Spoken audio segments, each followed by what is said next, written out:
Welcome to our Bible study this evening. I'm happy to be here with you. We're going to be in the book of Hebrews, and we're going to be in chapter 9 this afternoon or tonight, and we're going to be looking at some information there.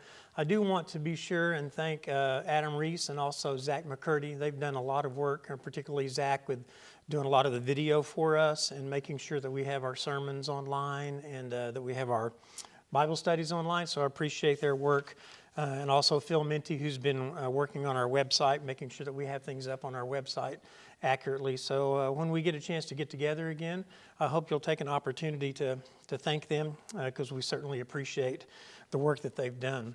In previous weeks, we've been talking about the book of Hebrews, and remember, when we think about the theme for Hebrews, the whole goal of the book of Hebrews is to try to help the Jews understand at that time, these new Christians, and not to allow them to go back into their old Jewish ways and Jewish ways of thinking. So a lot of the early part of the book of Hebrews, particularly in these first 9 chapters, deals a lot with doctrine in terms of helping people to try to understand the differences in the Old Covenant and the differences in the New Covenant. And again, the main theme is they wanted to encourage the Jews that had become Christians not to go back into Jewish ways of thinking about things. And so our lesson today is taken, if you're working out of the Foundations book that we've been working in on Sunday mornings, we're on page 88 of that, and we'll be looking at that. And if you don't have that book with you, again, we'll be in Hebrews chapter 9. I'm going to read the first few chapters here, the first 10 chapters in chapter 9, to help you understand a little bit about the history of the temple and what the rules were and how that structure was used there. So let me begin reading in chapter 9. Now the first covenant had regulations for worship and also an earthly sanctuary. A tabernacle was set up, and in its first room were the lampstand and the table, and with its consecrated bread, and this was called the holy place. And behind the second curtain was a room called the most holy place, which had the golden altar of incense, and had the golden altar of and the gold-covered ark of the covenant. This ark contained the gold jar of manna, Aaron's staff that had budded, and the stone tablets of the covenant. Above the ark were the cherubim of the glory, overshadowing the atonement cover. But we cannot discuss these things in detail now. When everything had been arranged like this, the priests entered regularly into the outer room to carry on their ministry, but only the high priest entered the inner room, and that was only once a year, and never without blood, which he offered for himself and for the sins of the people that had committed in ignorance. The Holy Spirit was showing by this that the way into the most holy place had not yet been disclosed, as long as the first tabernacle was still functioning. This is an illustration for the present time, indicating that the gifts and the sacrifices being offered were not able to clear the conscience of the worshiper. They are only a matter of food and drink and various ceremonial washings, external regulations applying under the time of the new order. Remember, Hebrews is a masterful document. It's written to the Jews who were evaluating Jesus, or those that were struggling with this new faith called Christianity at that time, and the idea that Christ was superior. If you remember, for hundreds and hundreds of years, the Jews really worshipped at the temple, and then the high priests were basically the ones that would go into that temple, and so they were in high regard. But the book of Hebrews is trying to help us understand that that old covenant is no longer in place, and that Christ is a more perfect way to think about this. So the message of Hebrews is that Jesus is better and Christianity is superior to Judaism. Christ is completely sufficient for salvation, and that's one of our key themes, is that when we think about salvation, Christ is all we need for that. Christianity is, when we think about Christianity versus Judaism and we compare those two things together, we cannot get away from the fact that Christ, and we see this earlier in the book of Hebrews, that Christ is superior to the angels. Christ is superior to the Jewish leaders. Christ is superior to those Jewish priests at that time. And Christ is the more sufficient sacrifice for sins. And in this particular reading here in chapter 9, we'll see some information about the sacrifices that were made with the with bulls and goats and those kinds of things, and those sacrifices were made on a yearly basis by the high priests as they went into that place that was called the Holy of Holies there in the tabernacle. Well, now that we have Christ, we no longer have the need for all those sacrifices. Christ was the ultimate sacrifice, and we'll see that here talked about in chapter 9. When we get into chapter 10 later on, chapter 10 is a turning point in the book of Hebrews, and I'll bring that out hopefully during that part. So let's look. Our lesson actually covers verses 11 through 17, or actually a little bit beyond that in chapter 9. But we're going to begin to look at chapter 9, verses 11, and let me begin reading from there. But when Christ came as high priest of the good things that are now already here, he went through the greater and more perfect tabernacle that is not made with human hands, that is to say, it is not part of this creation. He did not enter by means of the blood of goats and calves, but he entered the most holy place once for all by his own blood, thus obtaining eternal redemption. The blood of goats and bulls and the ashes of a heifer sprinkled on those who are ceremonially unclean sanctify them so that they are outwardly clean. How much more then will the blood of Christ, who through the eternal Spirit offered himself unblemished to God, cleanse our consciences from acts that lead to death so that we may serve the living God? You know, when I go into a store, and I haven't had too many opportunities lately to do that because of the coronavirus that we're dealing with. When I go into the store and I'm trying to buy milk, I try to buy the best milk and the freshest milk that I can find. Or if I'm buying a loaf of bread, maybe much like you, I will squeeze the bread, or I'll try to find the bread that's the most current, the best bread that I can find. Well, in this case, we're actually looking at Jesus and looking at him as being compared to those high priests, and looking at this new covenant that we have in the New Testament compared to the Old Covenant, and trying to determine or trying to understand or help people understand that this is a better covenant than what the old represented. So that's an important thing to remember.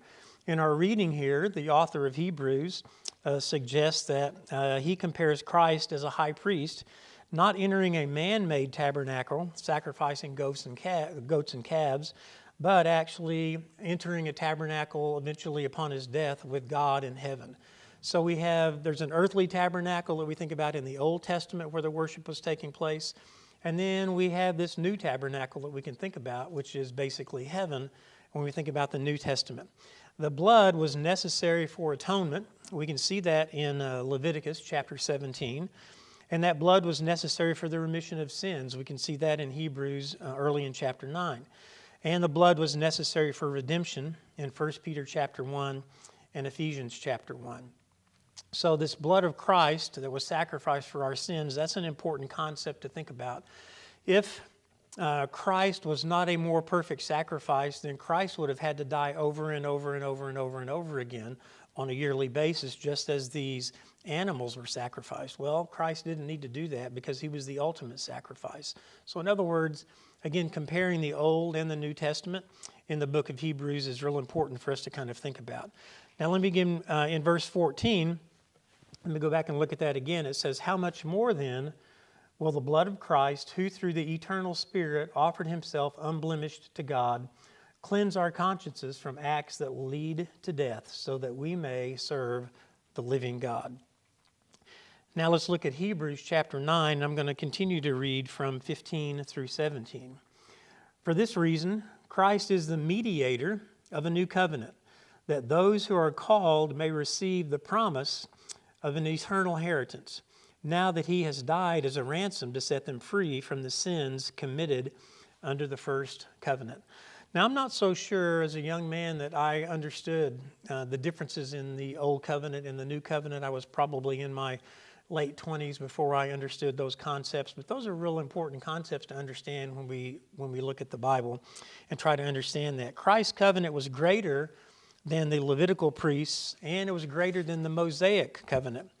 And this sacrifice under the Old Covenant could not take away sin, but Christ could, and Christ can, and Christ's sacrifice was basically the ultimate sacrifice that helped us to take away sin. That covenant of Christ does not come into force until Jesus dies on the cross. When Christ died, then the new covenant replaced the old covenant. And so that's an important concept to kind of think about in terms of the death of Christ and the sacrifice that was made. Keep in mind, in the old covenant, those priests would come once a year. They would come into the tabernacle. They would make these blood sacrifices, and then they would go into the place of the Holy and Holies. And then they would be an intermediary between God and the people at that particular time. Well, when we have a new covenant with Christ, Christ is our mediator now, and we all have the opportunity to basically develop a relationship with God individually because of Christ and because of the sacrifice that was made. So that's an important concept to understand when we think about, again, the old covenant versus this new covenant. And now I want to read from 24 to 28. We'll skip over a little bit of this in chapter 9. I'll start with 24. For Christ did not enter a sanctuary made with human hands that was only a copy of the true one. He entered heaven itself, now to appear for us in God's presence. Nor did he enter heaven to offer himself again and again the way the high priest enters the most holy place every year with blood that is not his own. Otherwise, Christ would have had to suffer many times since the creation of the world. But he has appeared once and for all at the culmination of the ages to do away with sin by the sacrifice of himself. Just as people are destined to die once, and after that to face judgment, so Christ was sacrificed once to take away the sins of many. And he will appear a second time, not to bear sin, but to bring salvation to those who are waiting for him. Christ did not enter the physical temple that we think about in the Old Testament. Christ entered a heavenly temple with God, and that was upon his death and then upon his resurrection. Here, or a few weeks ago, we were celebrating what traditionally we think of as Easter Sunday, and we weren't able to come together and celebrate that, again, because of the coronavirus issues that we're dealing with. But many people in the world think of that as sort of a special day and a special Sunday when they celebrate the death and the burial and the resurrection of Christ.